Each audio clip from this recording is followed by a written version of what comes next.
I am a beta, and I've been secretly in love with a top-tier alpha. When I unexpectedly found out that this top alpha had gone bankrupt, I rushed over to him and blurted, "Hi, I actually have money." He lifted an eyebrow and glanced at the exact balance displayed on my phone. I had thought he would refuse, and I was already preparing to keep talking. To my surprise, he agreed. He said, lightly, "Then from now on, should I call you my benefactor?" It wasn't until I saw him again in the Clark Group building, the very same top-tier alpha who, at this time of day, I assumed would be at home wearing an apron, that I realized something was off. I immediately turned to run, but halfway through, he caught up to me and stopped me beside the car, blocking my way. He looked at me and said slowly, "What is it? Have you had your fun and now decided you don't want me anymore?" The main story. Carrying the tray, I passed by the private room for the third time. Just then, the tightly closed door opened, and a tall man stepped out. I held my breath at once and hid behind a potted plant. Yet when I saw he was about to walk farther away,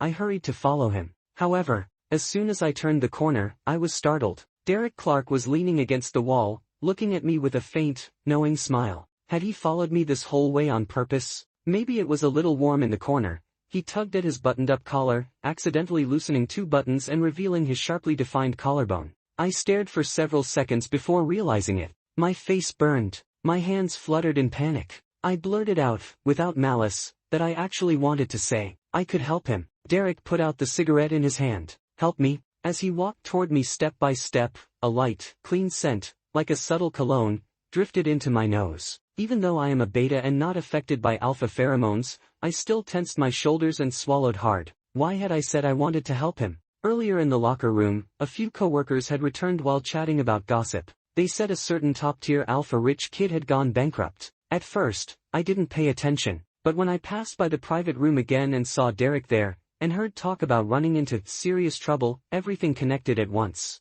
Could the bankrupt one be Derek? I hesitated for a long while, then finally decided to come to him. I took out my phone from my pocket, opened my account page in a few taps, and said, "I have money." Maybe Derek didn't remember, but I remembered clearly. It wasn't the first time I had seen him. When I had just started this part-time job, he was in the hallway, wearing a perfectly tailored suit, talking on the phone. And I, in a hand-me-down server uniform with a faded collar and a frayed pocket, walked past him carrying drinks. He was so strikingly handsome that even the strands of hair moved by the breeze seemed to tug at my heart. I paused for a moment, stealing another glance. He suddenly reached out to stop me. He lifted a long finger to his lips in a quiet gesture. We were very close. I stood there in a daze, ears buzzing, feeling as if my heart might jump right out of my chest. Focused entirely on him, I failed to notice that, after he took a glass from the tray, a thick stack of bills had also appeared there. Derek took a sip of wine and continued speaking about work,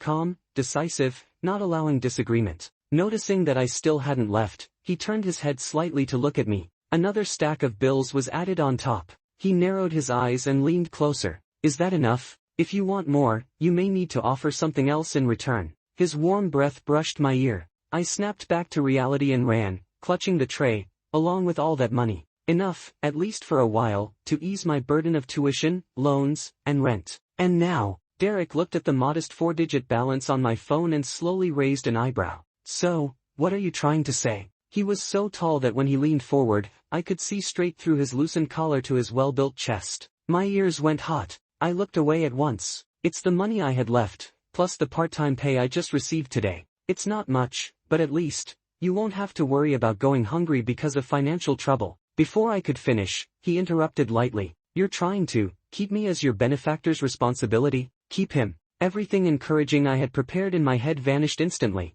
Wasn't this supposed to be about saying thank you? How had it turned into that? Recently, plenty of people had tried to get close to him, yet he had brushed them off without hesitation. And I, a beta with nothing special about me, would probably be laughed at for being unrealistic. Just as I thought that, Derek took a tie from his pocket. My mind went blank. He had misunderstood. I took a step back instinctively. "Actually, I was just..." "If that's the case," Derek said calmly, looping the tie loosely around his own wrist and then placing the other end in my hand, "I guess that means I'll simply leave with you, then, my benefactor. Once you get something, you begin to want more." That sentence suddenly made perfect sense. 10 minutes earlier, I would never have dared imagine this. On a normal day, I would only hope to catch a glimpse of him from afar and then look away before he noticed. In this world that labels people by wealth and by secondary genders the moment they wake up, I am nothing more than an ordinary beta. A beta abandoned as a baby at the door of an orphanage, someone who should never have crossed paths with a top-tier alpha. But now, looking at the tie on Derek's wrist, what came to mind wasn't to untie it and clarify everything. Instead, my thoughts became a mess. Even if it was all a misunderstanding, did this mean he was staying by my side? Not with chains or locks, but simply with the quiet wish that he wouldn't drift away. The more I thought about it, the more my heart fluttered. Holding on to the end of the tie, I walked forward in a daze, and Derek followed at an easy pace behind me. He glanced around and said, "Grant, are you planning to keep your little bird here?" It was just an old, small rental. From the moment he walked in, Derek's brow had been faintly furrowed. He nudged the bed frame with his foot, and it creaked in protest. My face flushed. I had given him almost all my savings. I had only a little left. This was the best I could afford for now. For the time being we can manage here, I thought. When I start my internship in a couple of months, once I'm paid, maybe we can move somewhere a bit better. But Derek seemed to think differently. He took my arm and led me back toward the door. "Wait, hold on." I stumbled a little. The things I was carrying clattered to the floor. Derek looked down, then after a few seconds bent to pick up a collar that had rolled aside. The surprise on his face slowly shifted into amusement. "So you like this kind of cute accessory?" My face turned bright red. I stammered, "I just passed by the pet store downstairs and thought it looked nice. Something that would suit a pet." The last part, I didn't dare to say out loud. I was still feeling a little lightheaded when I went back to campus. Just as I turned on the stairs, someone suddenly pulled me to the side. It was my Omega classmate and friend, Henry. He pinched his nose, took a small bottle out of his bag, and before I could react, he sprayed something around me. I choked and coughed. "Henry, what are you doing?" After putting the blocker away, he leaned closer. I should be the one asking. "Who were you with last night? Since when did you get involved with a top alpha?" My heart tightened. I shook my head decisively. "There's no top alpha. You're overthinking it." "Really?" He looked me up and down. "You're covered in alpha scent. It's strong enough that it could even trigger an Omega's heat earlier than usual." "Scent?" I quickly lifted my sleeve and tried to smell it. Other than laundry detergent, I couldn't notice anything unusual. Henry looked suspicious. "If you didn't fight someone, then it's like some overly excited dog just covered you with its scent from head to toe." My face warmed at that. That night when I put the collar on Derek, my hands had trembled the whole time. I was nervous he might just be teasing me only to hit me later. But when I asked him to lift his head, he did. When I asked him to lower it, he did. He cooperated in a way I hadn't expected. The only thing he complained about was lifting the collar toward the mirror and saying, "The craftsmanship is rough." For the next several nights, to give Derek time to adjust, and to calm my own racing heartbeat, he slept on the bed while I took the floor. There was no so-called close contact. I didn't even dare look at him for too long. Yet Henry said the scent was that strong, and that he might have been in a heated state. Betas also have biology classes, of course,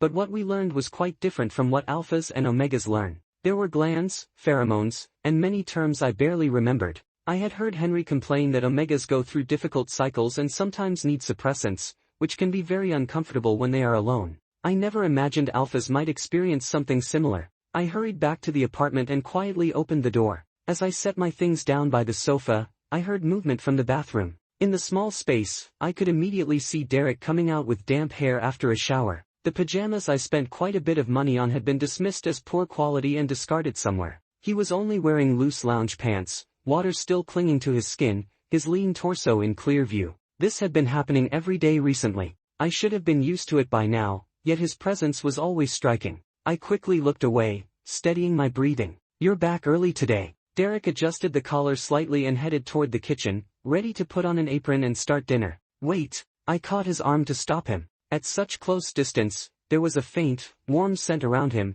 something between soap and something uniquely his. Derek raised a brow. "So, you have something you want to do with me?" My ears warmed. I shook my head, then nodded. I picked up the glass on the table and handed it to him. "Drink this first." He turned the glass between his fingers, then took it and finished it in one go. I reached out to check his forehead and then his cheek. "How do you feel?" He swallowed and leaned a little closer. "It's getting warm." "What?" My thoughts lagged behind his words. Warm. Something felt off. How could something meant to calm him make him warmer? The clerk had clearly said. I turned, trying to find the instructions. Before I could take a step, Derek steadied me by the shoulders, keeping me from moving. His temperature felt unusually high, enough to make me tense. His voice was low and slightly hoarse as he said, "I feel really warm, and it's hard to ignore." I stared at him, stunned for a moment. He looked nothing like his usual distant, untouchable self. Instead, he seemed vulnerable, almost defenseless, the strength in his gaze softened by exhaustion and lingering heat. He looked breathtaking like this.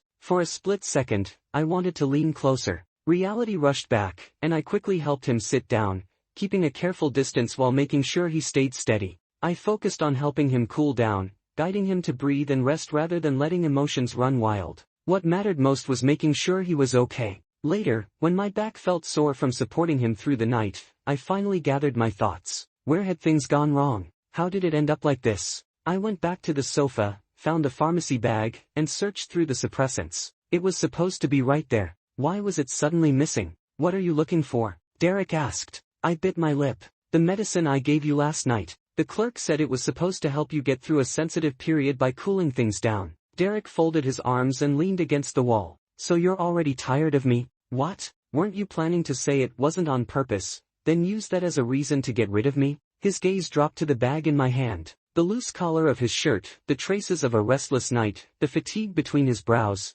everything seemed to tell its own story. He looked at me quietly. "When you said you liked being with me, that you felt comfortable, were those words just for a moment? Once you got what you wanted, was it suddenly easy to stop caring?" I was the one who handed Derek the glass of water. I was the one who leaned in first and kissed him. I was also the one who clumsily tugged at his waistband in the heat of the moment, overwhelmed by emotions I could barely control. That whole night, even when my voice was shaking and my eyes were red, I still held on to him tightly, unwilling to let go. Derek was like a piece of sugar that had fallen into something bitter. Being able to be with him felt like unbelievable luck, and there was no way I would ever take that for granted. "Grant, what are you thinking about again?" Henry raised his arm as if to throw it over my shoulder. Then he suddenly noticed something on the back of my neck. "Is that a blocker patch?" The bell had already rung and the teacher had just entered the classroom. Afraid of drawing attention, I hurriedly covered Henry's mouth. "You're seeing things." My face burned as I pulled up my collar to hide it and quickly changed the subject. "Didn't you say your uncle works at a big company and could recommend us for an internship?" Luckily, Henry was carefree as always and immediately took the bait. "I was just about to tell you about that." He lifted his chin proudly. "Relax. If I'm handling it, it will be fine." Then he paused. "But since college you've always been working part-time. Now that graduation is near and your debts are already paid off, aren't you planning to take a break? Maybe travel a little?" I shook my head. Someone like Derek, born into privilege, must find it suffocating to live in an old apartment like ours. Even though I had never truly restricted his freedom, and even though a person like him could easily stand up again or find a high-paying position, as long as he did not bring it up, I wanted to keep supporting him even if it was just for one more day. The thought made my chest feel warm. A few days later, standing in the shadow cast by a tall building, I finally understood. He had never needed my protection. A luxury car was parked in front of the tower. The alpha standing beside it wore a tailored suit, every line precise, every gesture controlled. Even his perfectly styled hair exuded an air of distance and dignity. Everyone around him bowed their heads slightly, not daring to look straight at him. That flower had gone back to the high mountain where it belonged. "Grant, are you okay?" Henry looked at my face and sounded worried. My fingers trembled as I clenched them, and I forced a smile that felt worse than crying. "I'm fine." The alpha and his assistant walked through the doors and disappeared inside. Henry tugged me forward. "Didn't you just say we have to meet the HR manager? We should arrive early to show sincerity. Come on, or we'll be late." "Henry, Standing in front of the elevator, my thoughts were in chaos. He thought I was just nervous and patted my shoulder with a grin. "Our Grant is a top student. As soon as they saw your resume, they wanted to meet you. I'm just lucky to tag along. And besides, you've been looking forward to this job for a long time, haven't you?" I looked at the elevator display. The exclusive elevator had already gone up to the 30th floor. We probably would not run into him. I tightened my grip on my documents, took a slow breath, and entered the elevator with Henry. Everything went even smoother than expected. The salary and career path were far better than what other companies could offer. We secured the offer, and even when we went back downstairs, we still did not see Derek. Two Omegas behind us were chatting excitedly as we walked out. Henry listened, curiosity burning. "That Derek they keep talking about, who is he supposed to be? Young, brilliant, good-looking, amazing figure, decisive, and unbelievably capable? There's no way someone like that really exists." My mind went blank for a second. I pressed my lips together. He really is like that. What? Henry turned to me. You know him? I snapped back. No. I mean, I just heard them say that in the elevator. I glanced up at the sky outside. Then I suggested, let's go have some cake. Henry laughed. What's going on today? You're actually asking me out? It was reasonable for him to tease me. Before this, I had always refused his invitations for various reasons. The truth was simple. I always wanted to go home early so I could see Derek. But today, I hadn't told Derek about the interview. I had only said I was going to class. I had planned to share the good news afterward. Now it felt unnecessary. We stayed at the cafe until it was dark. Later, I unlocked the door of the apartment. As the door opened and the gap widened, my heartbeat sped up. Back. The suit was gone. Derek had already showered. Wearing the collar, he had just taken off his apron, his hair falling softly over his forehead. The kitchen counter was spotless. Warm steam rose from 3 dishes and a soup already set on the table. Maybe I should have realized it earlier. The new bed that arrived the same day he moved in. The new sofa replacing the old one when I mentioned it hurt my back. The stylish coffee table that did not match the small apartment at all. The latest, expensive water heater installed without warning. He looked at me, noticed my silence, and walked over to lift me gently into a chair. Did something upsetting happen? My fingers tightened slightly. I reached up, peeled the blocker patch from the back of my neck, and whispered, Derek, could you give me a little of your scent again? Beta do not have scent glands. Other than the pain, there is no way for them to be marked, nor can they hold on to an alpha scent. Maybe he forgot that I was not an omega. On the first night, Derek still bit me. I used to think he was simply indulging an alpha habit. Now I realize it exposed something darker in myself, the selfish wish to claim him, even just a little. Derek's forehead rested lightly against the back of my neck. His voice carried a quiet hint of displeasure, then softened again. The next moment, a warm sensation pressed into my skin. I let out a muffled sound at the sting, yet I was overwhelmed by a rush of familiarity that belonged only to him. The dinner on the table went completely cold and untouched. Exhausted, I curled up in Derek's arms, listening to the gentle rhythm of his breathing as he fell asleep. Staying with me in this old apartment had started as a game, a patron and the kept canary. I almost asked him how long this game would last. Drowsiness finally pulled me under before I could speak. Part of me believed that as long as I did not ask, the game would never end. But things rarely go the way we hope. Why have you been so proactive lately? Derek pinched my chin lightly and brushed my lips, teasing in a low voice. If you think I'm not giving you enough attention, then don't push me away next time, and don't complain you're tired, my dear patron. His words brought back memories of our closeness. My legs trembled before I could stop myself. Desire won over caution again. Blushing, surrounded by the faint trace of his scent, I sat on his lap and leaned in to kiss him. I did not know when I might lose the chance to do this again, so I wanted to steal a little more time, memorize the feeling, carve it deep inside. Just as my hand absent-mindedly traced the lines of his torso, the phone on the coffee table rang. The name read, Edward. I knew it was Derek's assistant. Don't get distracted. Derek's hand came up, guiding me back toward him, urging me to stay. But only a few seconds after the call stopped, it rang again. This time, Derek paused, a faint crease forming between his brows.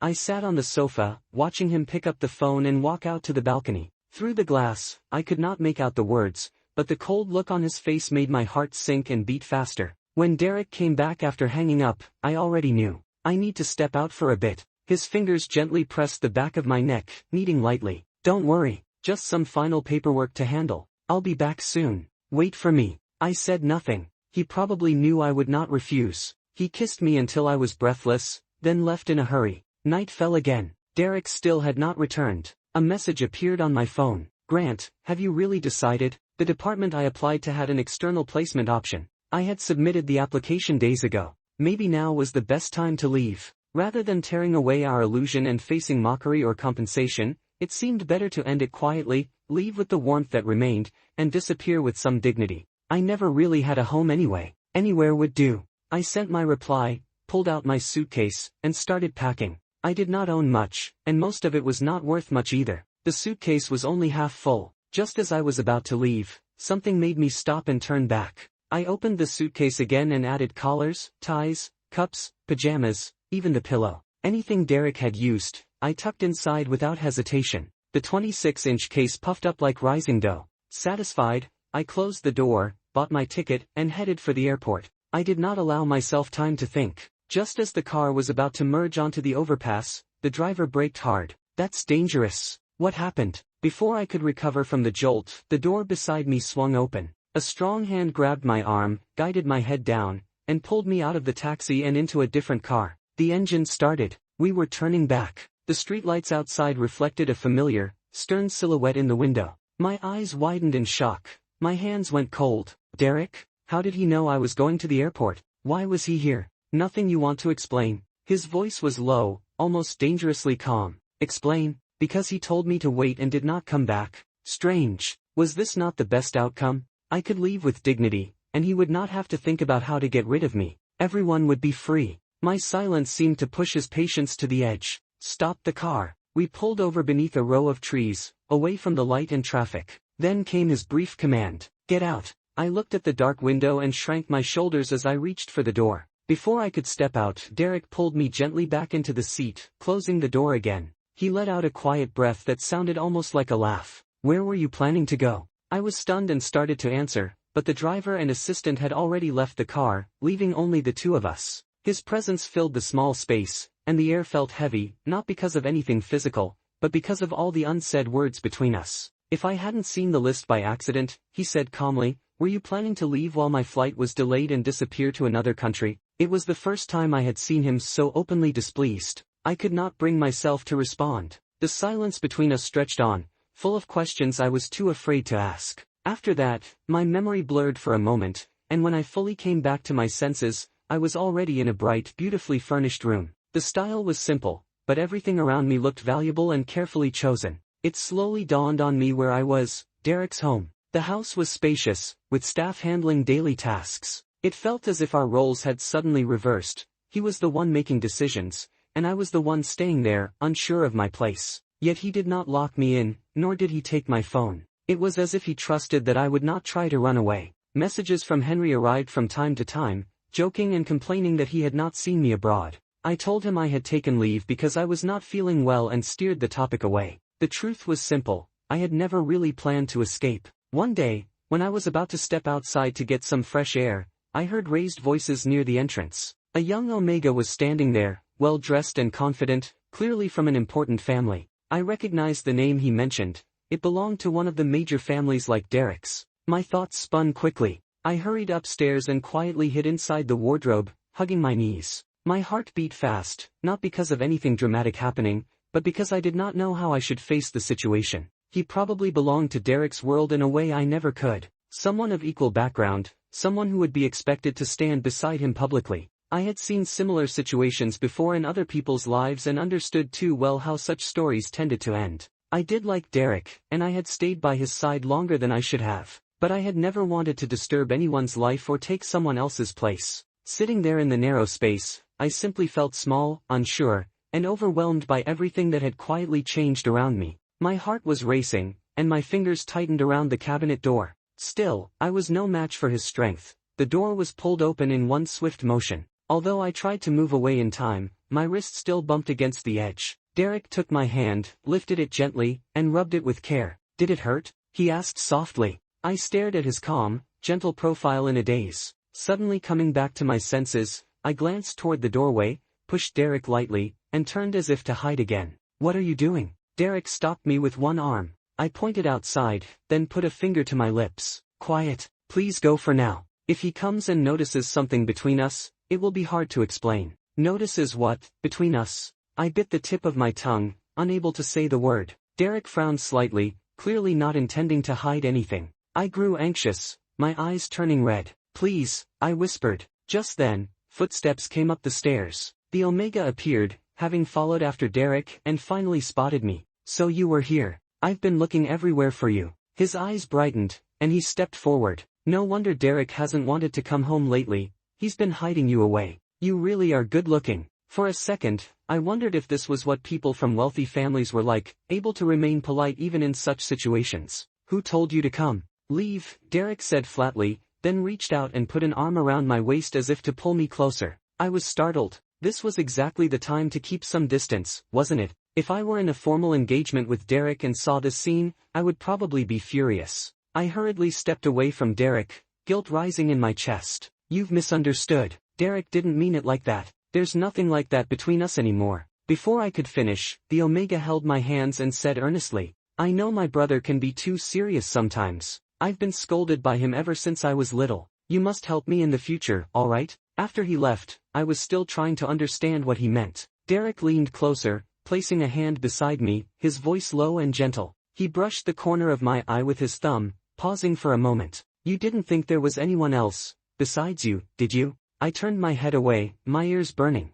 He lifted my chin lightly so I would meet his gaze. Why do you think I always showed up only when you were working those extra shifts? You don't really believe I never noticed you watching me, following me, do you? He exhaled softly. I finally waited for the day you came to find me. I thought it was because you wanted to stay by my side, but you said you only came to return money. His voice softened. I told you many times, I care about you. My breathing trembled. Part of me still wanted to run. Wasn't he only doing this because of his circumstances? Wasn't he just teasing me? If I believed it, I would be the one who got hurt. Grant. Derek held me firmly so I could not retreat. He placed my hand over his chest. His tone was calm and sincere. It is not because I was forced. It is not a game. My heart beats because of you. I care about you. The air between us seemed to warm. My eyes burned slightly. I don't think I'm someone worth liking. Derek rested his forehead gently against mine. If you aren't good enough, then I doubt anything in this world could be called good at all. Later, my job assignment was transferred back home. Henry wrapped his arm around mine cheerfully. I told you, being back here feels better. There's a great restaurant downstairs. Lunch together? I nodded with a smile. Sure. Less than an hour later, my phone vibrated. I miss you. Come upstairs. Let me hug you. My face warmed instantly. I turned the screen over, not daring to look at it again. After calming myself down, I stood up. I'm going to wash my hands, I said when Henry looked at me questioningly. I walked to the elevator, checked that no one was around, and entered the private one, pressing the button for the 36th floor. Just as I reached the office, the door opened. A hand reached out and pulled me inside. A familiar low voice sounded near my ear. What took you so long? Derek wrapped his arms around me in a warm embrace. I could barely speak. I ordered lunch. What would you like? He asked. I already made plans with Henry today, I said quietly. His expression dimmed slightly, but soon softened again. So I have to let you go on the very first day? I laughed softly and hugged him back. Tomorrow, all right? That will do, he replied gently. He led me toward the resting area, smiling. Then at least stay a moment. Just some company. Nothing more. I shook my head quickly, both flustered and amused. No, not now. I turned to leave, but he caught my wrist lightly. He looked at me with warmth in his eyes. You're very dear to me, he said softly. I covered my face with my hands, overwhelmed. You're impossible, I murmured. At the end of this story, what stands out most to me is how it takes a familiar setup and gives it a fresh emotional twist. On the surface, it looks like a simple tale about money, status, and a misunderstanding. But underneath, it is really about longing, self-worth, and the courage to step forward even when you think you are not enough. I especially like how the author presents the main character. He is quiet, ordinary, and even labels himself as beta, in every sense of the word. Yet when he believes someone he admires is in trouble, he doesn't hesitate. He says the simplest line, I have money, but behind that line there is sincerity, gratitude, and years of unspoken admiration. That moment feels small, but emotionally, it is huge. Derek, on the other hand, is written with an intriguing contrast. He appears calm, composed, and hard to read, yet his actions are never careless. The tie scene is especially effective. It is symbolic without being overly dramatic. It shows control, vulnerability, and a hint that he may have noticed the protagonist far earlier than expected. If I have one critique, it is that some developments happen very quickly. Big emotional transitions appear almost in a single scene, and I found myself wishing for just a little more build-up, more inner thoughts, more hesitation. A slower progression would make the connection between the two leads even more powerful. But overall, this story works because it speaks to something universal, wanting to be seen, even when you think you are ordinary. It blends humor, tension, and tenderness in a light, engaging way that is easy to follow. Now I want to hear from you. Which moment impressed you the most? The tie scene? The "I have money" line? Or the reunion at the company? And what do you think about the two leads? Who did you relate to more? Share your thoughts in the comments. I'm really looking forward to reading them.